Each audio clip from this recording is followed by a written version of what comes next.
Hello, good evening. कैसी हैं आप सब लोग? तो लीजिए, आप लोग का सब्र अब समाप्त हो चुका। टीजीटी पीजीटी के फॉर्म आ चुके हैं। 29 अक्टूबर को गाइडलाइन जारी हो चुका है। तो आप सब लोग अब बस लग जाइए, क्योंकि मेहनत करने वाले हमेशा सफल होते हैं। टीजीटी पीजीटी का जो सिलेबस है उसमें जितने भी इम्पोर्टेंट चीज़ें हैं और सिलेबस में जो भी चीज़ें हैं उन सारे चीज़ों की तैयारी मैं आप लोगों को करवाऊंगी। आप लोग मेरे चैनल को सब्सक्राइब कर लीजिए ताकि आप लोगों को सारे नोटिफिकेशन मिलते रहें। मैं आप लोगों को सारा किताब में जो भी महत्वपूर्ण चीज़ें हैं उन्हें मैं लिख ली हूँ और लिख के मैं उन्हें आप लोगों को समझाऊंगी। अगर आप सब नोट्स नहीं बना सकती हैं तो मेरे वीडियो को आप लोग देख लीजिए। उससे आप लोगों को एक अच्छा नोट्स भी मिल जाएगा और आप लोग को नोट्स बनाने की ज़रूरत भी नहीं है। बस आप लोग ध्यान से पढ़िए और ज़्यादा से ज़्यादा समय अपना पढ़ने में बिताइए, क्योंकि जो भी लगन से और मेहनत से पढ़ते हैं वो हमेशा कामयाब होते हैं। तो आज का जो भी मेरा वीडियो है वो टेक्सटाइल से संबंधित है। टेक्सटाइल का परिचय मैंने पिछले वीडियो में बताया और उससे संबंधित कुछ महत्वपूर्ण प्रश्न भी हैं। तो आप लोग मेरे चैनल को सब्सक्राइब कर लीजिए ताकि आप लोग को सारे वीडियो मिल जाए। मेरा जो लक्ष्य है वो टीजीटी पीजीटी एलटी ग्रेड और बोर्ड की परीक्षाओं के लिए, यानी गृह विज्ञान जो विषय है उसमें कोई भी बच्चियां जो भी ली हैं गृह विज्ञान, जो उनसे अपना करियर बनाना चाहती हैं, मेरा यही एम है कि वो सारी बेटियां आगे सक्सेस हो और अपनी लाइफ में एक अपनी जगह बनाए, एक अपनी पहचान बनाए। तो चलिए मैं आप लोग को बताती हूँ वस्त्रोपयोगी रेशों के गुण। 20वीं शताब्दी से पूर्व मनुष्य को जो रेसे हैं वो सिर्फ प्राकृतिक रेशों के बारे में ही उन्हें जानकारी थी। कृत्रिम रेशों के बारे में उन्हें कोई जानकारी नहीं थी।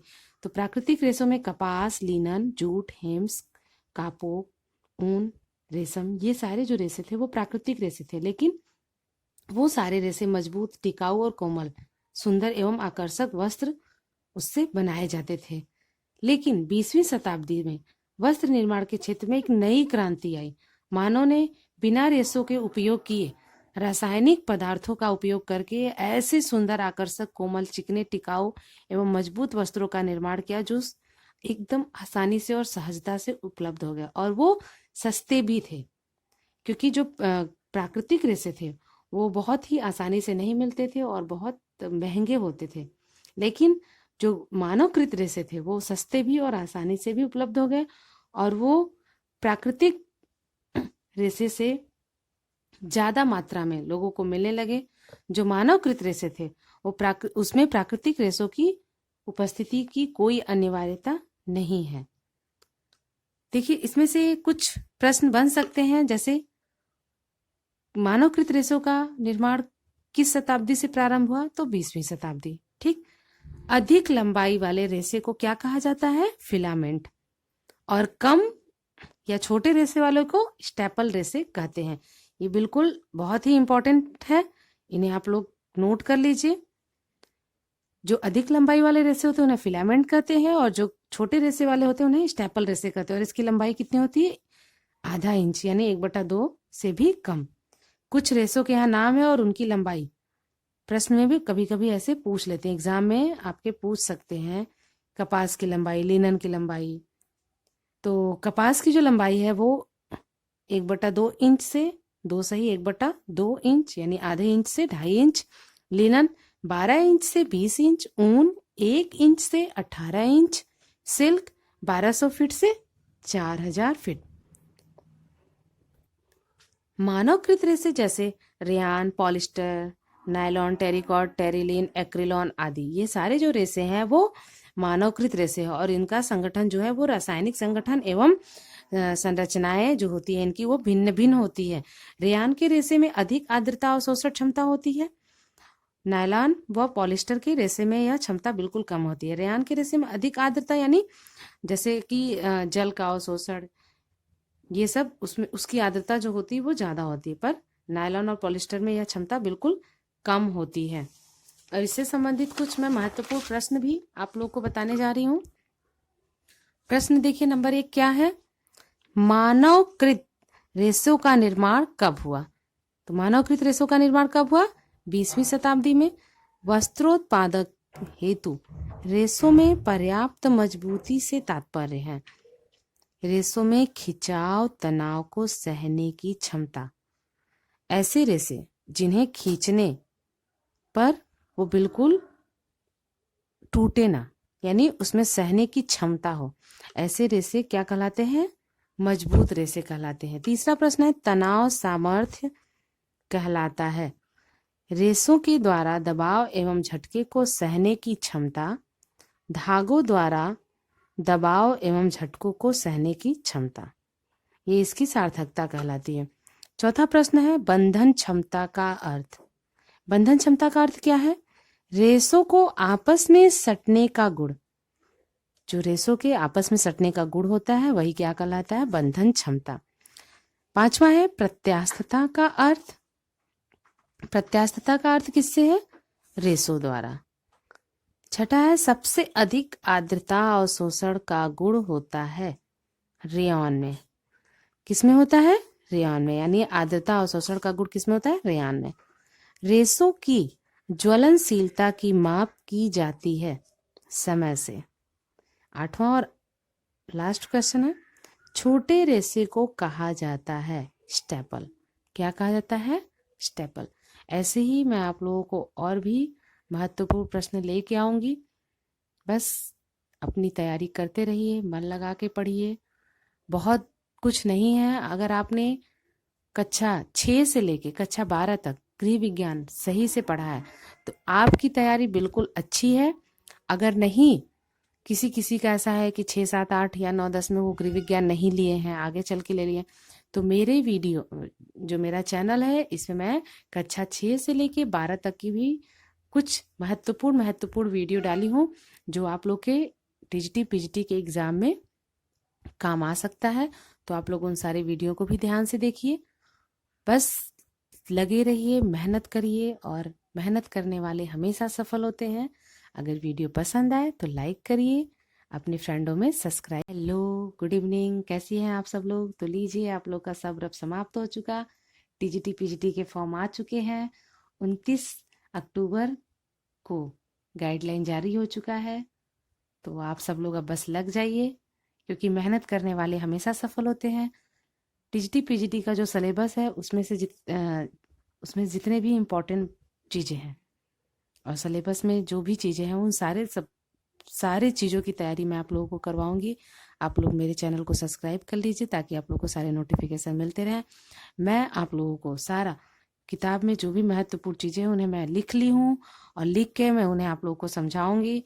अगर आप सब नोट्स नहीं बना सकती हैं तो मेरे वीडियो को आप लोग देख लीजिए, उससे आप लोगों को एक अच्छा नोट्स भी मिल जाएगा और आप लोग को नोट्स बनाने की ज़रूरत भी नहीं है। बस आप लोग ध्यान से पढ़िए और ज़्यादा से ज़्यादा समय अपना पढ़ने में बिताइए, क्योंकि जो भी लगन से और मेहनत से पढ़ते हैं वो हमेशा कामयाब होते हैं।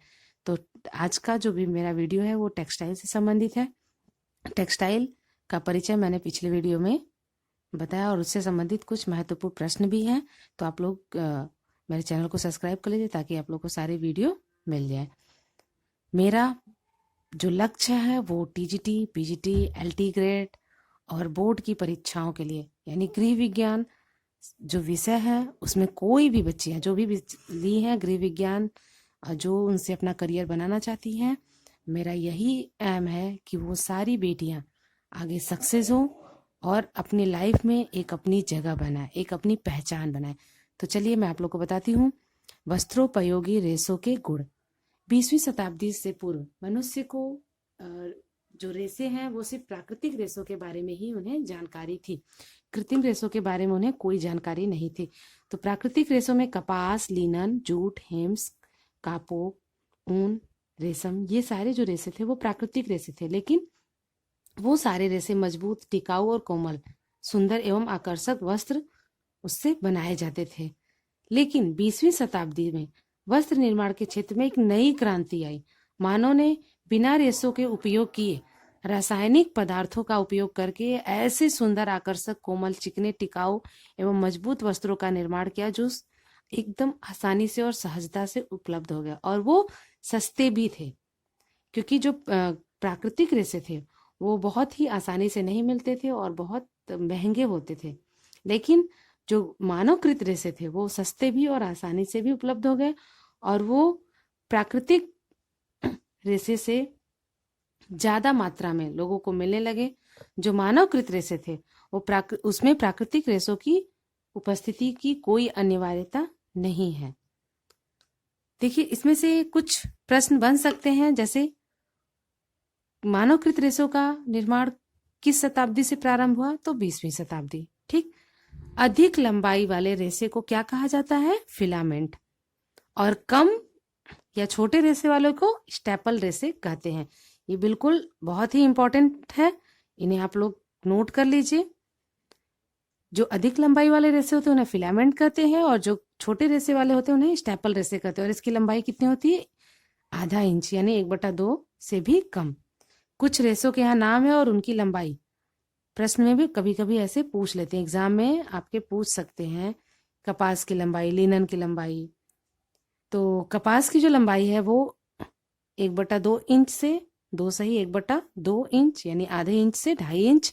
लिनन 12 इंच से 20 इंच। ऊन 1 इंच से 18 इंच। सिल्क 1200 फीट से 4000 फीट। मानवकृत रेसे जैसे rayon, polyester, nylon, terrycot, terylene, acrilan आदि, ये सारे जो रेसे हैं वो मानवकृत रेसे हैं, और इनका संगठन जो है वो रासायनिक संगठन एवं संरचनाएं जो होती है इनकी वो भिन्न भिन्न होती है। रेयान के रेसे में अधिक आर्द्रता और शोषण क्षमता होती है। नायलॉन व पॉलिस्टर के रेसे में यह क्षमता बिल्कुल कम होती है। रेयान के रेसे में अधिक आर्द्रता यानी जैसे कि जल का अवशोषण, ये सब उसमें उसकी आर्द्रता जो होती है वो ज्यादा होती है, पर नायलॉन और पॉलिस्टर में यह क्षमता बिल्कुल कम होती है। और इससे संबंधित कुछ मैं महत्वपूर्ण प्रश्न भी आप लोग को बताने जा रही हूँ। प्रश्न देखिए, नंबर 1 क्या है? मानवकृत रेसों का निर्माण कब हुआ? तो मानवकृत रेसों का निर्माण कब हुआ? 20वीं शताब्दी में। वस्त्रोत्पादक हेतु रेसों में पर्याप्त मजबूती से तात्पर्य है रेसों में खिंचाव तनाव को सहने की क्षमता। ऐसे रेसे जिन्हें खींचने पर वो बिल्कुल टूटे ना, यानी उसमें सहने की क्षमता हो, ऐसे रेसे क्या कहलाते हैं? मजबूत रेसे कहलाते हैं। तीसरा प्रश्न है, तनाव सामर्थ्य कहलाता है रेसों के द्वारा दबाव एवं झटके को सहने की क्षमता, धागों द्वारा दबाव एवं झटकों को सहने की क्षमता, ये इसकी सार्थकता कहलाती है। चौथा प्रश्न है, बंधन क्षमता का अर्थ। बंधन क्षमता का अर्थ क्या है? रेसों को आपस में सटने का गुण। जो रेसों के आपस में सटने का गुण होता है वही क्या कहलाता है? बंधन क्षमता। पांचवा है, प्रत्यास्थता का अर्थ। प्रत्यास्थता का अर्थ किससे है? रेसों द्वारा। छठा है, सबसे अधिक आर्द्रता और शोषण का गुण होता है रेयॉन में। किसमें होता है? रेयॉन में, यानी आर्द्रता और शोषण का गुण किसमें होता है? रेयॉन में। रेसों की ज्वलनशीलता की माप की जाती है समय से। आठवां और लास्ट क्वेश्चन है, छोटे रेसे को कहा जाता है स्टेपल। क्या कहा जाता है? स्टेपल। ऐसे ही मैं आप लोगों को और भी महत्वपूर्ण प्रश्न लेके आऊंगी। बस अपनी तैयारी करते रहिए, मन लगा के पढ़िए। बहुत कुछ नहीं है। अगर आपने कक्षा 6 से लेके कक्षा 12 तक गृह विज्ञान सही से पढ़ा है तो आपकी तैयारी बिल्कुल अच्छी है। अगर नहीं, किसी किसी का ऐसा है कि 6, 7, 8 या 9, 10 में वो गृह विज्ञान नहीं लिए हैं, आगे चल के ले लिए, तो मेरे वीडियो जो मेरा चैनल है इसमें मैं कक्षा 6 से लेके 12 तक की भी कुछ महत्वपूर्ण वीडियो डाली हूँ जो आप लोग के टीजीटी पीजीटी के एग्जाम में काम आ सकता है। तो आप लोग उन सारे वीडियो को भी ध्यान से देखिए। बस लगे रहिए, मेहनत करिए, और मेहनत करने वाले हमेशा सफल होते हैं। अगर वीडियो पसंद आए तो लाइक करिए, अपने फ्रेंडों में शेयर करिए और सब्सक्राइब करिए। धन्यवाद। हेलो, गुड इवनिंग, कैसी हैं आप सब लोग? तो लीजिए, आप लोग का सब्र अब समाप्त हो चुका। टीजीटी पीजीटी के फॉर्म आ चुके हैं। 29 अक्टूबर को गाइडलाइन जारी हो चुका है। तो आप सब लोग अब बस लग जाइए, क्योंकि मेहनत करने वाले हमेशा सफल होते हैं। टीजीटी पीजीटी का जो सिलेबस है उसमें जितने भी इम्पोर्टेंट चीज़ें हैं और सिलेबस में जो भी चीज़ें हैं उन सारे सब सारी चीज़ों की तैयारी मैं आप लोगों को करवाऊंगी। आप लोग मेरे चैनल को सब्सक्राइब कर लीजिए ताकि आप लोगों को सारे नोटिफिकेशन मिलते रहें। मैं आप लोगों को सारा किताब में जो भी महत्वपूर्ण चीज़ें हैं उन्हें मैं लिख ली हूँ और लिख के मैं उन्हें आप लोगों को समझाऊंगी। अगर आप सब नोट्स नहीं बना सकती हैं तो मेरे वीडियो को आप लोग देख लीजिए, उससे आप लोगों को एक अच्छा नोट्स भी मिल जाएगा और आप लोग को नोट्स बनाने की ज़रूरत भी नहीं है। बस आप लोग ध्यान से पढ़िए और ज़्यादा से ज़्यादा समय अपना पढ़ने में बिताइए, क्योंकि जो भी लगन से और मेहनत से पढ़ते हैं वो हमेशा कामयाब होते हैं। तो आज का जो भी मेरा वीडियो है वो टेक्सटाइल से संबंधित है। टेक्सटाइल का परिचय मैंने पिछले वीडियो में बताया और उससे संबंधित कुछ महत्वपूर्ण प्रश्न भी हैं। तो आप लोग मेरे चैनल को सब्सक्राइब कर लीजिए ताकि आप लोग को सारे वीडियो मिल जाए। मेरा जो लक्ष्य है वो टीजीटी, पीजीटी, एलटी ग्रेड और बोर्ड की परीक्षाओं के लिए, यानी गृह विज्ञान जो विषय है उसमें कोई भी बच्चियां जो भी ली हैं गृह विज्ञान, जो उनसे अपना करियर बनाना चाहती हैं, मेरा यही एम है कि वो सारी बेटियां आगे सक्सेस हो और अपनी लाइफ में एक अपनी जगह बनाए, एक अपनी पहचान बनाए। तो चलिए मैं आप लोग को बताती हूँ वस्त्रोपयोगी रेशों के गुण। 20वीं शताब्दी से पूर्व मनुष्य को जो रेशे हैं वो सिर्फ प्राकृतिक रेशों के बारे में ही उन्हें जानकारी थी, कृत्रिम रेशों के बारे में उन्हें कोई जानकारी नहीं थी। तो प्राकृतिक रेशों में कपास, लिनन, जूट, हेम्स, कापोक, ऊन, रेशम, ये सारे जो रेशे थे वो प्राकृतिक रेशे थे। लेकिन वो सारे रेशे मजबूत, टिकाऊ और कोमल, सुंदर एवं आकर्षक वस्त्र उससे बनाए जाते थे। लेकिन 20वीं शताब्दी में वस्त्र निर्माण के क्षेत्र में एक नई क्रांति आई। मानव ने बिना रेशों के उपयोग किए रासायनिक पदार्थों का उपयोग करके ऐसे सुंदर, आकर्षक, कोमल, चिकने, टिकाऊ एवं मजबूत वस्त्रों का निर्माण किया जो एकदम आसानी से और सहजता से उपलब्ध हो गया। और वो सस्ते भी थे, क्योंकि जो प्राकृतिक रेशे थे वो बहुत ही आसानी से नहीं मिलते थे और बहुत महंगे होते थे। लेकिन जो मानवकृत रेशे थे वो सस्ते भी और आसानी से भी उपलब्ध हो गए और वो प्राकृतिक रेशे से ज्यादा मात्रा में लोगों को मिलने लगे। जो मानवकृत रेशे थे वो उसमें प्राकृतिक रेशों की उपस्थिति की कोई अनिवार्यता नहीं है। देखिए, इसमें से कुछ प्रश्न बन सकते हैं, जैसे मानवकृत रेशों का निर्माण किस शताब्दी से प्रारंभ हुआ? तो 20वीं शताब्दी। ठीक। अधिक लंबाई वाले रेशे को क्या कहा जाता है? फिलामेंट। और कम या छोटे रेशे वालों को स्टेपल रेशे कहते हैं। ये बिल्कुल बहुत ही इंपॉर्टेंट है, इन्हें आप लोग नोट कर लीजिए। जो अधिक लंबाई वाले रेशे होते हैं उन्हें फिलामेंट कहते हैं और जो छोटे रेशे वाले होते हैं उन्हें स्टेपल रेशे कहते हैं। और इसकी लंबाई कितनी होती है? आधा इंच, यानी 1/2 से भी कम। कुछ रेशों के यहाँ नाम है और उनकी लंबाई प्रश्न में भी कभी कभी ऐसे पूछ लेते हैं, एग्जाम में आपके पूछ सकते हैं। कपास की लंबाई, लिनन की लंबाई। तो कपास की जो लंबाई है वो 1/2 इंच से 1/2 इंच यानी आधे इंच से 2.5 इंच। लिनन 12 इंच से 20 इंच। ऊन 1 इंच से 18 इंच। सिल्क 1200 फीट से 4000 फीट। मानवकृत रेशे जैसे rayon, polyester, nylon, terrycot, terylene, acrilan आदि, ये सारे जो रेशे हैं वो मानवकृत रेशे हैं और इनका संगठन जो है वो रासायनिक संगठन एवं संरचनाएं जो होती है इनकी वो भिन्न भिन्न होती है। रेयान के रेशे में अधिक आर्द्रता और शोषण क्षमता होती है।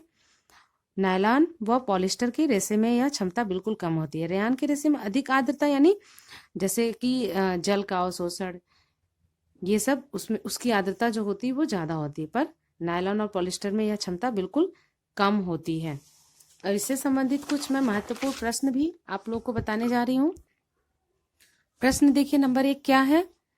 मानवकृत रेशों का निर्माण कब हुआ? तो मानवकृत रेशों का निर्माण कब हुआ? 20वीं शताब्दी में।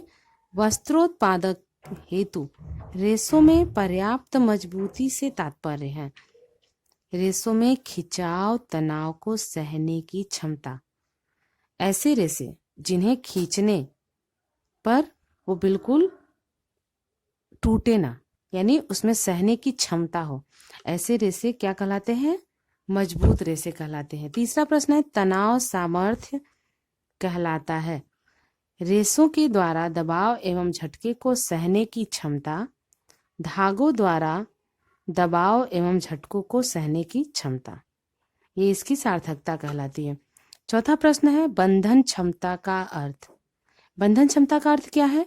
रेशों को आपस में सटने का गुण। जो रेशों के आपस में सटने का गुण होता है वही क्या कहलाता है? बंधन क्षमता। पांचवा है प्रत्यास्थता का अर्थ। प्रत्यास्थता का अर्थ किससे है? रेशों द्वारा। छठा है सबसे अधिक आर्द्रता और शोषण का गुण होता है रेयॉन में। किसमें होता है? रेयॉन में। यानी आर्द्रता और शोषण का गुण किसमें होता है? रेयॉन में। रेशों की ज्वलनशीलता की माप की जाती है समय से। आठवां और लास्ट क्वेश्चन है छोटे रेशे को कहा जाता है स्टेपल। क्या कहा जाता है? स्टेपल। ऐसे ही मैं आप लोगों को और भी महत्वपूर्ण प्रश्न लेके आऊंगी। बस अपनी तैयारी करते रहिए, मन लगा के पढ़िए। बहुत कुछ नहीं है। अगर आपने कक्षा 6 से लेके कक्षा 12 तक गृह विज्ञान सही से पढ़ा है तो आपकी तैयारी बिल्कुल अच्छी है। अगर नहीं, किसी किसी का ऐसा है कि 6, 7, 8 या 9, 10 में वो गृह विज्ञान नहीं लिए हैं, आगे चल के ले लिए, तो मेरे वीडियो जो मेरा चैनल है इसमें मैं कक्षा 6 से लेके 12 तक की भी कुछ महत्वपूर्ण वीडियो डाली हूँ जो आप लोग के टीजीटी पीजीटी के एग्जाम में काम आ सकता है। तो आप लोग उन सारे वीडियो को भी ध्यान से देखिए। बस लगे रहिए, मेहनत करिए और मेहनत करने वाले हमेशा सफल होते हैं। अगर वीडियो पसंद आए तो लाइक करिए,